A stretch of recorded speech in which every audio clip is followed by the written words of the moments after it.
There's a feeling that happens at the security line that almost nobody talks about. You're standing there, bag on the scanner belt, everything moving, and underneath all the activity, there's this quiet question you can't quite name. Am I doing this right? It doesn't have anything to do with doing something wrong. It comes from navigating a system that never bothered to explain itself. And here's what I figured out after years of travel.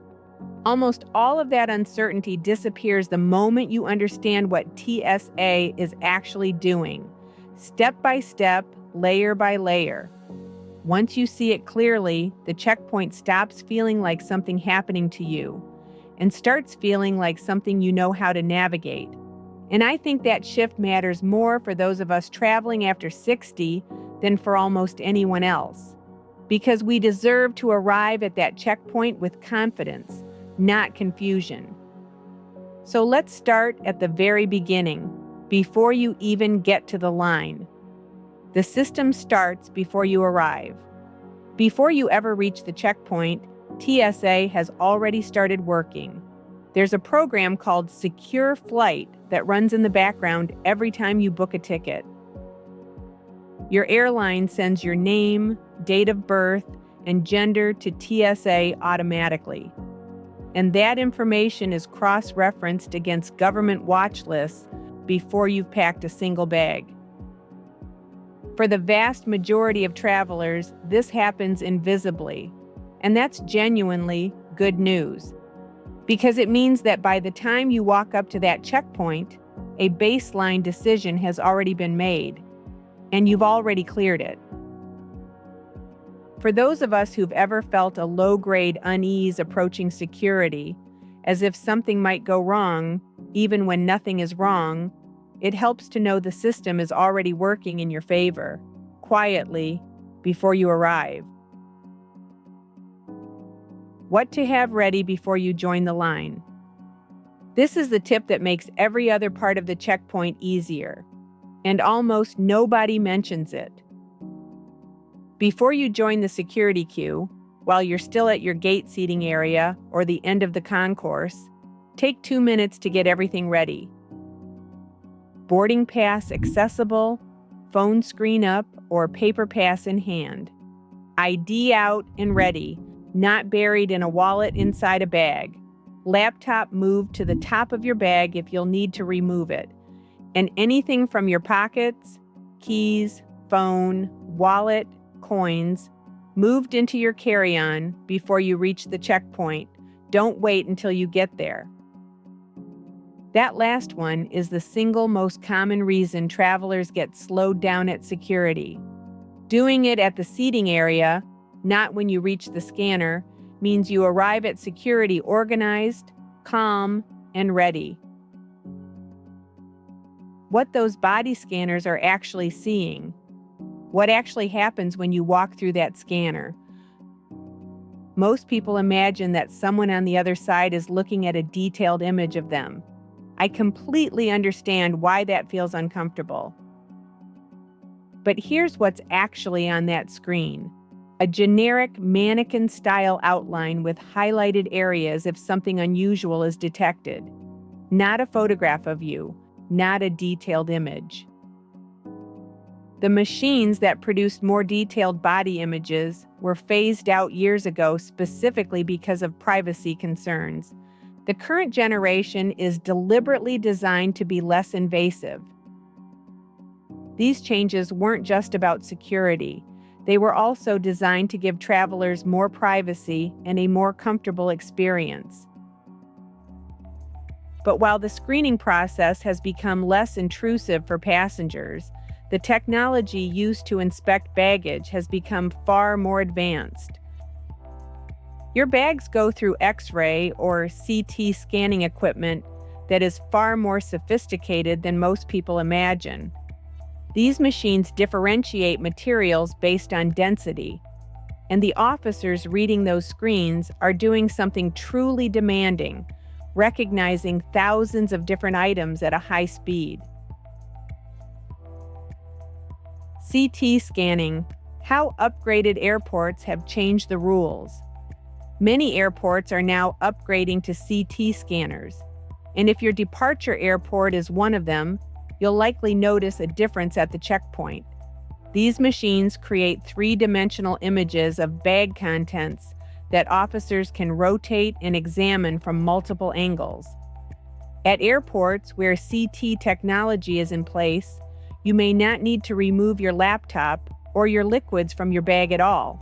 The scanner can read through them. It's worth spending 3 minutes on the TSA website to check your departure airport before any trip, because what the rules are at your checkpoint depend on what equipment is in place. And before any trip, the My TSA app gives you real-time wait times for your specific airport and terminal, useful to know before you decide how early to arrive. Medical devices at the checkpoint. This section matters for a significant number of travelers over 60, so I want to be specific. If you travel with a CPAP machine, a nebulizer, an insulin pump, or similar medical equipment, remove it from your bag and place it in its own bin before the scanner. Tell the officer what it is before your bag goes through. A simple, one-sentence description is everything that's needed. Officers inspect these devices as a routine procedure. It is not a sign that you've done anything wrong. The system is simply responding to an item it can't immediately identify, and the inspection is usually brief. If you have significant medical needs or travel with complex equipment, there's a resource called TSA Cares, a helpline you can call before your trip to arrange additional support at the checkpoint at no cost. And if you need a moment to organize your items at security, you can ask. The system has room for that. Let's talk about TSA PreCheck and what it actually means after 60. If you have TSA PreCheck, I want to take a moment here, because PreCheck matters more for travelers over 60 than most people realize, and not just for the reason you might think. I remember the first time I used it properly, and I mean properly, not just stumbling into the right lane, but actually understanding what I'd signed up for. I had been traveling for years using the standard lane out of habit. The PreCheck lane was shorter, but what I hadn't fully absorbed was everything else it changed. Your belt and jacket stay on, your laptop and liquids stay in the bag, and perhaps most importantly, a dedicated lane that moves differently. Less jostling, less rushing, less of the physical demand of the standard lane at its worst. For anyone who finds the standard security experience physically exhausting, and after 60, that's not uncommon, the dedicated lane alone is worth it. If you don't have it yet, the enrollment is an online application and one brief in-person appointment, and the 5-year membership fee is around $85. If this is helping you feel more prepared and less stressed about travel, I'd love for you to subscribe. Making sure travelers like us have someone in our corner is exactly why I started this channel. The next thing I want to talk about is what to do if you're pulled aside, step by step. I want to spend real time on this because being pulled aside for additional screening is the moment most travelers dread, and understanding it completely changes how it feels. I witnessed something a few years ago at a checkpoint that I've thought about many times since. A woman ahead of me in line, I'd guess in her late 60s, clearly experienced, organized bag, everything ready, was asked to step aside for additional screening, and I watched how she handled it. She nodded, moved without fuss, and asked the officer one question. "Can you tell me what triggered the screening so I understand for next time?" He answered her, and the whole interaction took about 4 minutes. What she had, that I didn't yet, was the understanding that additional screening is procedural, not accusatory. Knowing that changes the moment entirely. Here's what to expect. The officer may use a handheld metal detector, perform a standardized pat-down, or swab your hands or bag for explosive residue. That swab goes into a machine that can identify chemical signatures in trace quantities. Certain hand lotions and some medications can trigger a reading that requires further conversation. It's chemistry, not accusation.